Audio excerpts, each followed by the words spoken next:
مرد کی حیثیت کا اندازہ اس کی عورت کے کپڑوں سے ہوتا ہے اور عورت کی نفاست کا اندازہ اس کے مرد کے کپڑوں سے ہوتا ہے۔ امی، آپ مجھے یہ سب کیوں بتا رہی ہیں؟ میں جو گھنٹے سے بیٹھی امی کا لیکچر سن رہی تھی تنگ آ کر بولی۔ اس لیے بیٹی کہ تم کچھ سبق لے سکو۔ دیکھ نہیں رہی تمہارا شوہر کس قدر گندے اور غلیظ کپڑوں میں پھرتا ہے؟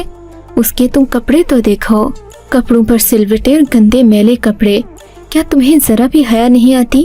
اپنے شوہر کو اس حالت میں تم گھر سے باہر بھیج کیسے دیتی ہو؟ مجھے تو حیرت ہے تم پر۔ امی کی باتیں میرے دل پر لگ رہی تھیں، مگر میں کیا کرتی؟ میں تو جمال سے 1000 بار کہتی کہ وہ ایسے کپڑے نہ پہنا کریں، مگر ان پر میری کسی بات کا اثر ہی نہیں ہوتا تھا۔ ابھی ہم ماں بیٹی باتیں کر ہی رہے تھے کہ جمال دروازے سے اندر داخل ہوئے۔ ان کو اس حلیے میں دیکھ کر میں تو بالکل حیران رہ گئی۔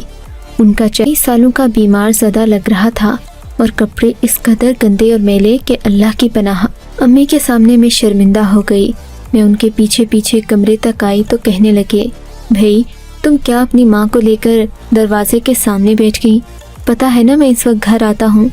جی جمال شاہ، مجھے پتہ ہے کہ آپ اس وقت گھر آتے ہیں، لیکن یہ کون سا طریقہ ہے؟ جانتے ہیں آپ کے ان گندے کپڑوں کی وجہ سے اماں مجھے کتنی ڈانٹ سناتی ہیں۔ آپ کم از کم اچھے کپڑے تو پہن کر جایا کریں۔ کون سے اچھے کپڑے پہنوں بھائی میں؟ جمال مجھ پر چلانے لگے۔ تم نے کبھی مجھ سے پوچھا ہے کہ میں بھوکا ہوں یا پھر کھانا کھا کر جا رہا ہوں؟ کپڑے تو بعد کی بات ہے۔ جمال مجھ پر چلانے لگے۔ میرے دل کو افسوس ہوا کہ واقعی میں اپنے شوہر کی طرف سے کچھ دن سے غافل ہو گئی تھی، تبھی شاید وہ ضد میں آ کر ایسے کپڑے پہنتے ہیں جن سے میرا نام خراب ہو۔ میں نے اس دن سے تہیہ کر لیا کہ اپنے شوہر کا پورا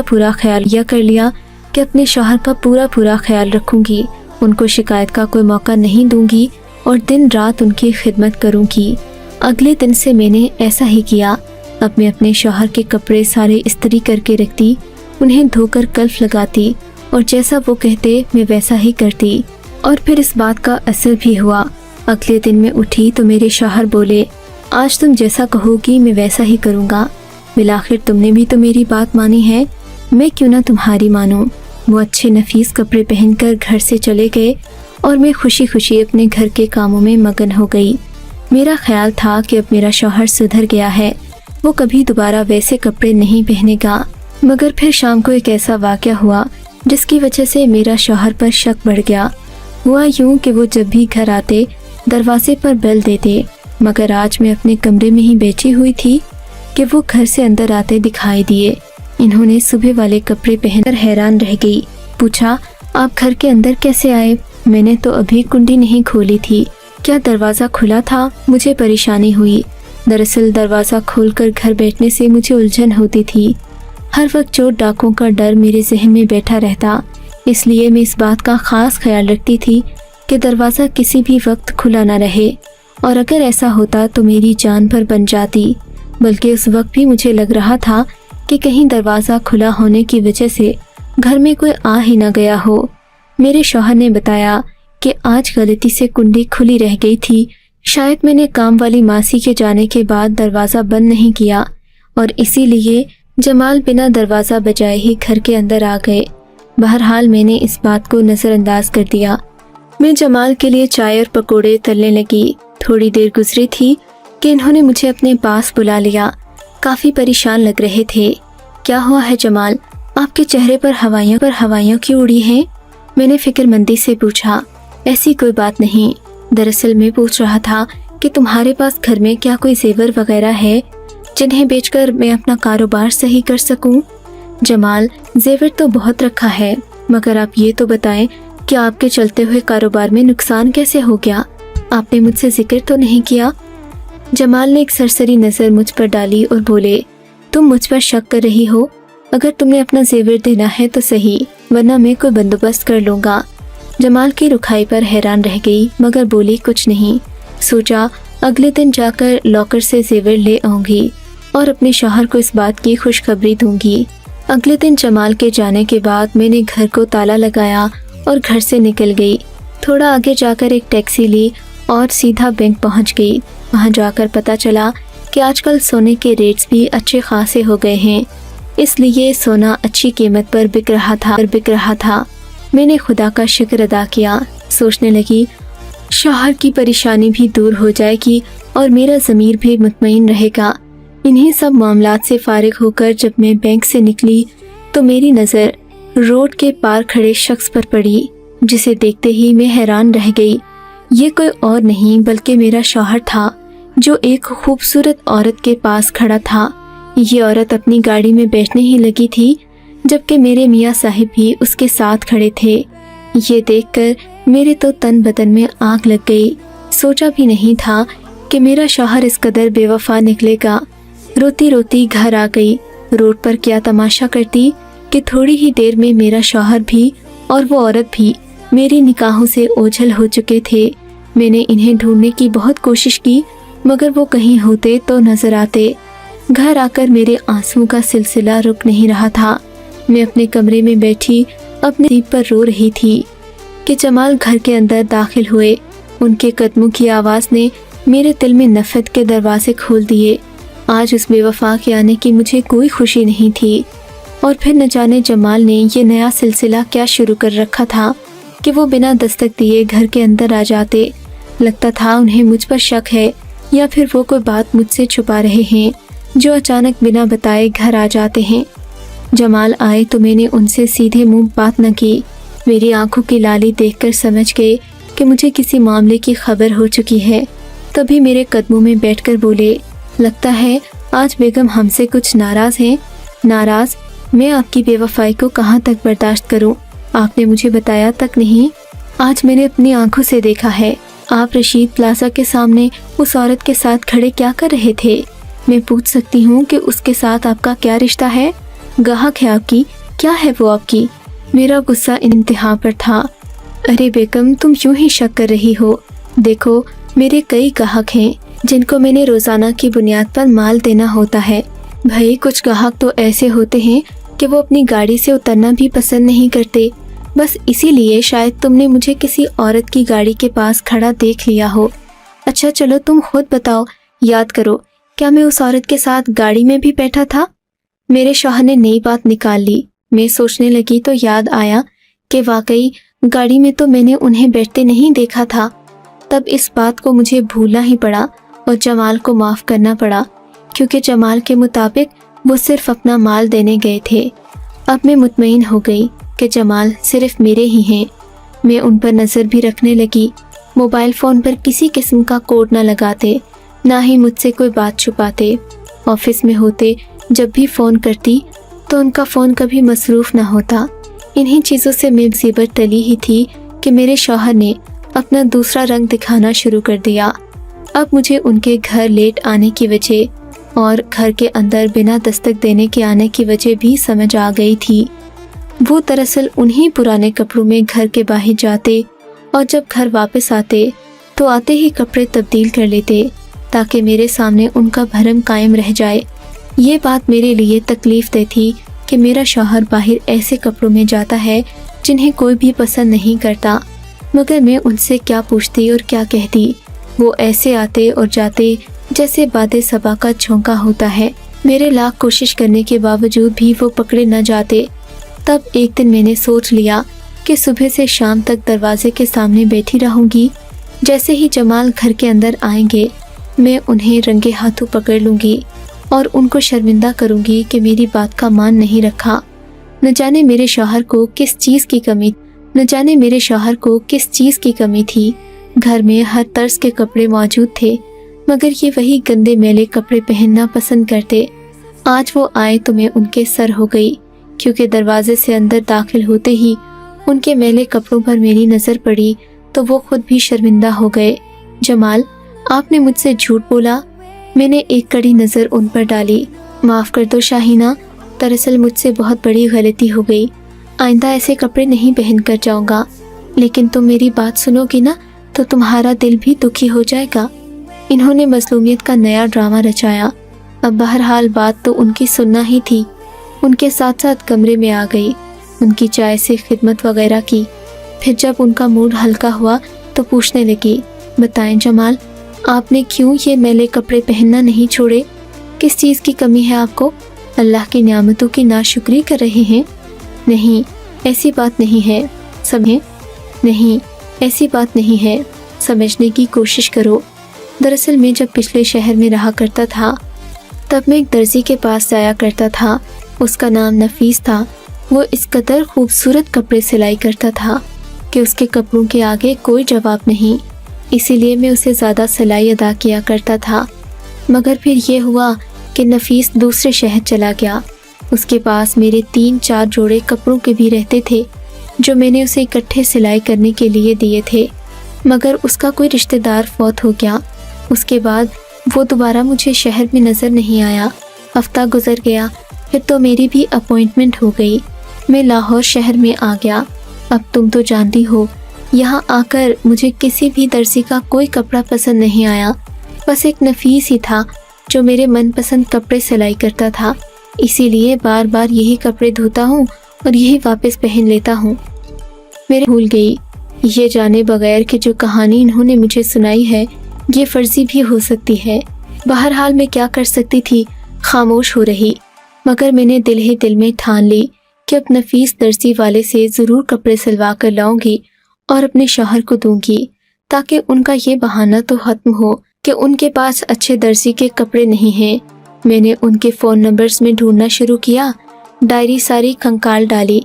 पता चला कि नफीस दुकानदार का भी कपड़ों का पूरा कारोबार है। मैंने उनकी डायरी से नंबर नोट कर लिया। नफीस दर्जी से बात की तो उसने बताया कि वो आजकल भी शहर में होता है। हाँ, उसके कुछ अजीज़ व अकारिब की वफ़ात हो गई थी। उसके बाद वो अपने ग्राहकों से राब्ता नहीं कर पाया। हंगामे ऐसे थे कि फ़ोन भी गुम हो गया। सो किसी के पास उसका नंबर तो था नहीं। वो खुद भी किसी से राब्ता नहीं कर सका। नफीस दर्जी की बात सुनकर मुझे कुछ अपने शौहर की बात में दम महसूस हुआ। मैंने सोचा कि मैं खुद ही जाकर नफीस से वो कपड़े ले आती हूँ जो मेरे शौहर ने नफीस दर्जी वाले को दिए थे। लेकिन हमारे शहर से उस दर्जी के इलाके शाहकोट का रास्ता काफ़ी ज़्यादा था। तकरीबन 2-3 घंटे तो मुझे लग ही जाते। अब मैं अपने शौहर के लिए क्या क्या करती। अपनी एक सहेली से मदद ली। वो वैसे भी उसी इलाके की रहने वाली थी। लाहौर शहर हॉस्टल में रहती थी, एक स्कूल में नौकरी करती थी और ज़्यादातर उसका आना जाना लगा रहता। मैंने उससे कह दिया, साइमा, मेरे साथ किसी दिन नफीस दर्जी वाले के पास चलो, मैं उससे अपने शौहर के लिए कपड़े सिलवाना चाहती हूँ। साइमा मान गई। कहने लगी, बुध को मैं जा रही हूँ, तुम मेरे साथ ही आ जाना। सुबह 1 बजे घर से निकल जाएंगे। साइमा की बात पर मैंने हामी भर ली। मैं 3-4 बजे तक वहाँ पहुँच जाती तो 6-7 बजे तक घर वापस आसानी से आ सकती थी। वैसे भी जमाल तो तकरीबन रात के 8-9 बजे आते थे। मैं अगले दिन साइमा के साथ शाहकोट रवाना हो गई। वहाँ जाकर मालूम हुआ कि नफीस दर्जी के पास वाकई मेरे शौहर के 3 जोड़े रखे हैं। मैंने जल्दी वो जोड़े लिए, उनकी सिलाई अदा की और गाड़ी में बैठी भागम भाग अपने घर पहुँची। मेरे शौहर उस वक्त तक अभी ऑफिस से नहीं आए थे। मैंने सोचा कि आज मैं उन्हें इस बात की खुशखबरी दूंगी कि नफीस दर्जी वाला मिल गया है और उसके पास उनके कपड़े भी थे जो कि सिल चुके हैं। मैं अपने शौहर का इंतज़ार कर ही रही थी, मगर उस रात उनको आते आते रात के 12 बज गए। मैं परेशान हो रही थी। रात के 12 बजे वो थके हारे घर दाखिल हुए। उनका चेहरा परेशानी से भरा हुआ था। कपड़े वही थे जो मेरे बार बार मना करने के बावजूद वो तब्दील नहीं करते थे। उनकी परेशानी देखकर मैं अपनी खबर बताना भूल गई। क्या हुआ, आप इतने मुरझाए हुए क्यों हैं? कोई परेशानी है तो बताएं। नहीं, कोई बात नहीं, जमाल ने कहा और करवट बदल कर सो गए। मैंने सोचा कि उनको कपड़ों की खबर कल ही दूंगी। अगली सुबह मेरी आंख जल्द ही खुल गई। उस वक्त जमाल ऑफिस के लिए तैयार हो रहे थे। मैंने उन्हें रोक लिया और बताया कि मैं उनके लिए नफीस दर्जी वाले से उनके 3 सूट ले आई हूँ। मेरी बात सुनकर वो खुश हो गए, मगर कहने लगे कि इस वक्त ये नए कपड़े पहनकर ना जा सकूँगा। मेरा ख्याल था कि पहला दिन है, शायद इन्होंने ध्यान नहीं किया, मगर पूरा 1 हफ्ता गुजर गया। मेरे शौहर ने वो कपड़े नहीं पहने जो मैं उनके दर्जी नफीस से ही सिलवा कर लाई थी। अब मुझे बहुत दुख भी हुआ और परेशानी भी कि आखिर मेरे लाए हुए इतने खूबसूरत कपड़े मेरे शौहर ने 1 मिनट में रद्द कर दिए। जबकि मैंने उनकी सिलाई भी अपने रुपयों से अदा की थी। खैर अब क्या हो सकता था। खैर इसी बात पर खुश थी कि अब शौहर के पास गंदे मैले कपड़े पहनने का कोई बहाना नहीं रहा। मगर ये तो सिर्फ एक खुशफहमी थी। जमाल रोजाना मुझसे चोरी छुपे वही कपड़े पहनकर घर से बाहर निकलते और घर आते वक्त तो इन्होंने यही कपड़े पहन रखे होते। मुझे इस सबसे बहुत उलझन थी। मैंने सोच लिया कि अब मैं जमाल के पीछे जाऊंगी, उनके कारोबार की हर खबर लूंगी और देखूंगी कि वो कहाँ जाते हैं। अगले दिन जैसे ही जमाल घर से निकले, उनके पीछे पीछे मैं भी घर से निकल गई। काफी दूर जाने के बाद मैंने देखा जमाल एक मोड़ मुड़ रहे थे जिससे आगे सड़क वीरान होती थी। यहाँ पर मैंने इससे पहले कभी किसी को जाते नहीं देखा था। ये एक ऐसी सड़क थी जो कुछ खौफनाक वाकयात की वजह से सालों पहले बंद कर दी गई थी। यहाँ पर एक्सीडेंट भी बहुत ज़्यादा होते थे। लोगों का ख्याल था कि ये एक आसेबी रोड है, इसी वजह से इस रोड को मुकम्मल तौर पर बंद कर दिया गया था। इस बेनामी रोड को तकरीबन बंद कर दिया गया था। तभी मैंने देखा एक काले रंग की गाड़ी आई और मेरे शौहर उस गाड़ी में बैठकर चले गए। मैं तो बस मुंह देखती रह गई कि कब पीछे मुड़ेंगे, लेकिन गाड़ी आगे की जानिब ही चलती गई। मेरे शौहर भी उसमें बुत बने बैठे थे। खैर उस वक्त मैं क्या कर सकती थी, मेरे पास गाड़ी तो ना थी। मैं पैदल उनकी गाड़ी का पीछा तो नहीं कर सकती थी। अगले दिन मैं सोचने लगी कि शौहर के घर से निकलने के फौरन बाद मैं गाड़ी करवा लूँगी और उनके पीछे पीछे ही जाऊँगी कि आखिर वो किधर को जाते हैं। अगले दिन ऐसा ही हुआ।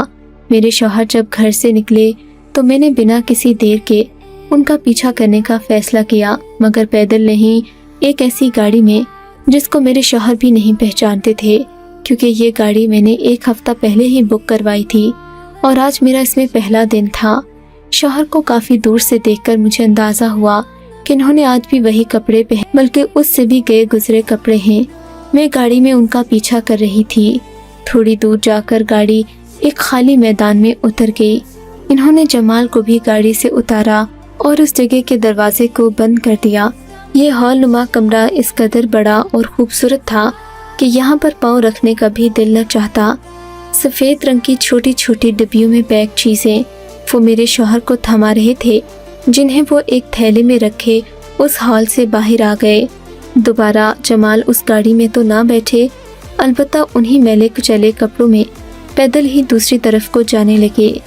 ये देखकर मुझे बड़ी हैरत हुई। दिल चाहता था कि अपने शौहर से पूछ लूं कि इतना बड़ा राज मुझसे क्यों छुपाया। बहरहाल अपने शौहर को लोगों के आगे हाथ फैलाता देखकर मेरा दिल किरची किरची हो गया। घर आकर मैंने फैसला कर लिया कि जमाल से इस बारे में वाज़ेह बात करके रहूँगी। घर आकर काफ़ी गर्मागर्म बहस होने पर भी मुझे ये न बताया कि वो काम क्या करते हैं। तब मैंने खामोशी से ये बात अपने वालिद को बताई। मेरे वालिद ने खुफिया तौर पर तहकीकात करवाई तो पता चला कि उनसे शादी का फ़ैसला करने में बहुत बड़ी गलती हो गई, क्योंकि मेरे शौहर जिन्होंने खुद को एक कारोबार का मालिक जाहिर किया था, वो कोई कारोबार नहीं करते थे, बल्कि वो तो नशा सप्लाई करने वाले एक ग्रुप का हिस्सा थे, जिसमें इन्होंने न जाने कितनी हराम की कमाई की और कितने ही लोगों की ज़िंदगियां तबाह की। ये सुनकर मेरे और वालिद के तो होशो हवास काबू में न रहे। मैंने अपने शौहर को खूब सुनाई और कहा कि मैं आज ही उनसे अलहदगी लेना चाहती हूँ। उम्मीद न थी कि मेरा शौहर अपने पेशे को मुझसे ज़्यादा तरजीह देगा। इन्होंने मुझे तो तलाक दे दी, मगर वो घिनौना काम नहीं छोड़ा। मैं भी ऐसे शख्स की मोहब्बत पर लानत भेजती हूँ जिसकी आदतें और किरदार आला ना हो। आज मैं तलाक याफ्ता होकर अपने घर बैठी हूँ। जानती हूँ कि अल्लाह ताला मेरे लिए भी कोई न कोई सबब कर ही देंगे, मगर मैं पलटकर उस जहन्नुम में दोबारा नहीं जाऊँगी।